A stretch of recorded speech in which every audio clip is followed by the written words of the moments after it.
म राकेश हस्दा फेरि पनि आज नयाँ भिडियो लिएर आएको छु। मेरो भिडियोको कन्टेन्ट जे देख्छु त्यसकै म भिडियो बनाउने गर्छु। आज चाहिँ बन्दै गरेको पुल यहाँनेर देख्दैछु अनि आज यो पुलको बारेमा केही कुराहरू जान्नेछौँ, कसरी बन्दैछ, के चाहिन्छ हैन। बाँकी कुरो म देखाउँदै जान्छु। माथि चाहिँ कसरी के बन्दैछ सब कुराहरू देखाउँदैछु। फर्स्ट अहिले काम भनेको हाम्रो फर्माको भइरहेको रहेछ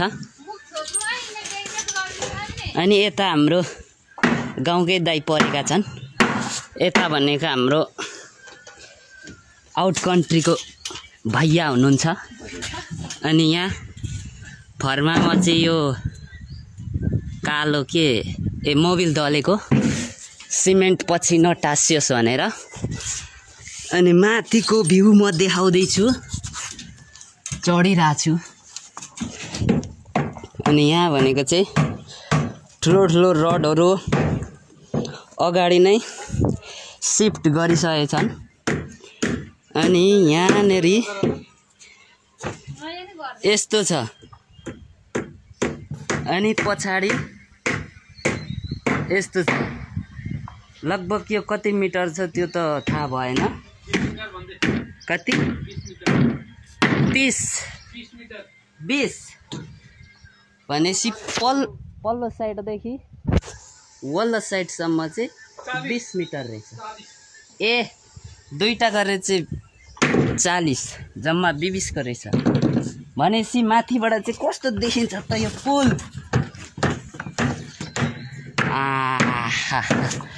बवाले देखिँदो रहेछ।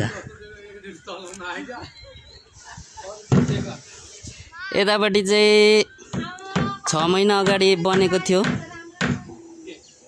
अनि यतापट्टि चाहिँ बनिरहेको छ।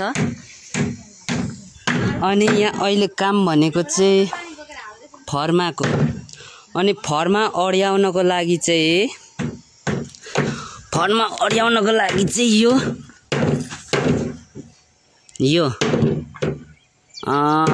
2 3 4 इन्च काटीले चाहिँ अड्याएको छ।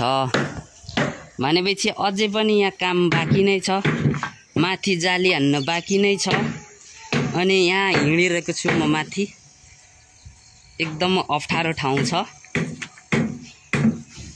माथि चाहिँ यहाँ कस्तो जाली लाग्छ भनेपछि यहाँनेर यो चाहिँ छ नि माथिको जाली, यसरी यहाँदेखि सबै यो माथि चाहिँ यहाँ 28 को रड 11 12 देखि कति सबै छ। अनि यो पछाडि चाहिँ पुरा बनिसकेको छ। यहाँबाट चाहिँ झन्डै गोर्दाने देखिन सक्छ है मजाले हेरेपछि। तर मेरो मोबाइलले चाहिँ क्याप्चर गर्दैन। अनि यतापट्टि काम ढुङ्गा जालीको भइरहेको छ। यहाँ आधी पुरै यो माथिसम्म नै आउँछ होला। अनि यता पनि बन्दैछ यो साइड, अझै यो परसँग ढुङ्गा माटो थुपार्ने बाँकी नै छ। भनेपछि त्यस्तो ठुलो खोला चाहिँ छैन, तर एकदमै अग्लो पुल छ हैन। यो चाहिँ समुद्रमा लाग्ने पुल जस्तै छ, अग्लो क्या के हो यस्तो छ। अनि बाँकी अझै यहाँ के बन्दैछ त्यो कुराहरू पनि म देखाउँछु। यो ढलाइ गर्नको लागि चाहिँ यो स्ट्यान्ड, यो चाहिँ भोलि पछि यो ढलाइ हुँदाखेरि नलडोस् भनेर चाहिँ एकदम मजबुत सेफ्टी छ। यसरी सिफ्ट गरिएको छ एकदम जोइन।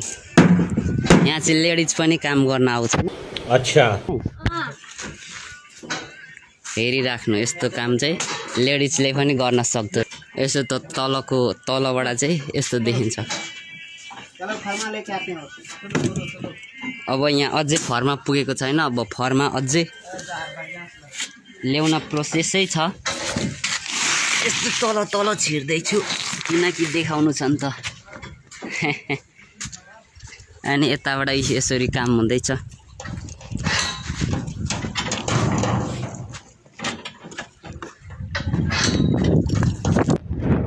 यो चाहिँ यसरी यहाँनेरि रड चाहिँ यो मेसिनद्वारा यसरी यहाँनेरि काटिरहेको छन्, जुन चाहिँ नापेर जुन चाहिने रडहरू चाहिँ यसरी मेसिनद्वारा चाहिँ काटिँदो रहेछ। यो चाहिँ एल बनाउने मेसिन, यहाँनेरि रड राखेर अनि यसले चाहिँ यसलाई भन्छ डाई, अनि यसलाई यहाँनेरि रड हुन्छ यहाँ, यसलाई चाहिँ सट्ट यता बङ्ग्याउने हो। यहाँ रड कसरी हुन्छ अब हालेर देखाउँछु म। यो रड हो, यो छोटो छोटो ऊ त्यसरी काटेर यहाँ ल्याइसकेको छौँ। अब यसलाई चाहिँ झट्टसँगले यहाँनेरि यसरी यसलाई उ गरेर यसले यहाँबाट मोडेर एल बनाउँछौँ। यो चाहिँ गुना हो, अनि यसलाई एल गरेर यो चाहिँ फर्मामा काम गर्छ। अनि यहाँ चाहिँ बनेको, अनि यसलाई मोड्न बाँकी छ, यसरी मोडिन्छ। अनि यो चाहिँ गुना काट्छ यसले भन्दैछ।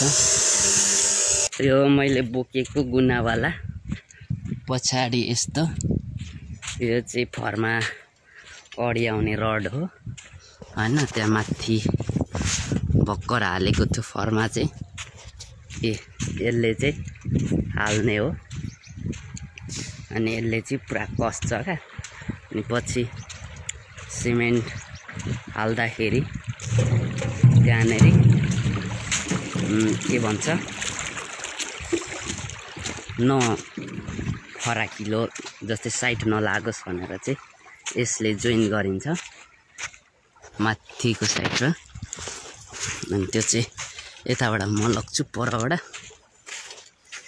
अनि कसरी जोडिन्छ त्यो हेर्दै जाउँ। यहाँनेरि चाहिँ यस्तो छ हैन, एउटा भित्र चाहिँ यसरी परसम्म छ। अनि यत्रो मोटो मोटो यो चाहिँ 28 को रड हो। अनि जुन मैले त्यो लिएको यो छोटोवाला, यो यतापट्टि बल्टु लाग्छ हैन, गुना छ।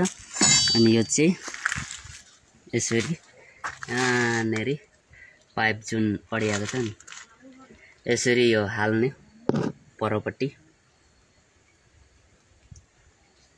त्यो सट्ट उता हालेपछि अनि यो चाहिँ पछि नउहोस् भनेर चाहिँ यो राखेको। अनि यहाँ के गर्दो रहेछन् भनेर म अझै हेर्दै जान्छु के गर्छन्। पुल नबनिन्जेलसम्म चाहिँ यसरी यहाँ तलबाट चाहिँ तर्दैछन् भाइहरू। अहिले गाह्रो छ, यसरी तरिरहेको छन्। अब धेर छैन, 6-7 महिनापछि कम्प्लिट हुन्छ, अनि माथिबाट जानुपर्छ। अहिले चाहिँ यसरी तरिरहेको छन्। यो चाहिँ हाम्रो फर्माको लागि यसरी प्लाईको अलरेडी बनिसकेको फर्मा चाहिँ यसरी बोकेर यसरी ल्याइरहेको छन् यहाँनेरि। अनि यो चाहिँ यसरी यो 4 इन्चको काटीले चाहिँ यो फर्मालाई चाहिँ यसरी जोइन गरिरहेको छन् हैन। अनि यसरी गरिसकेपछि भोलिपछि ढलाइ गर्दाखेरि चाहिँ यो कतै साइड नलागोस् भनेर चाहिँ यसरी यो शिफ्ट गरिरहेको छन्। पश्चिम साइडबाट देखिएको दृश्य दक्षिण साइडबाट हेर्दै गर्दा पुल यस्तो देखिएको छ। अनि यो पूर्व साइडबाट हेर्दै गर्दा देखिएको चाहिँ पुल यस्तो देखिएको छ। उत्तर साइडबाट हेर्दै गर्दाखेरि यस्तो देखिएको छ पुल। धेरै अग्लो छ पुल चाहिँ। खोला त्यस्तो ठुलो नभए पनि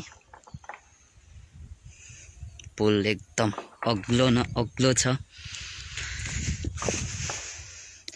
अनि यो पुल चाहिँ यही झापा गौरद नगरपालिका वडा नम्बर 9 र वडा नम्बर 2 को बोर्डरमा पर्ने किस्नी खोलामा बन्दै गरेको यो पक्की पुल बन्दैछ।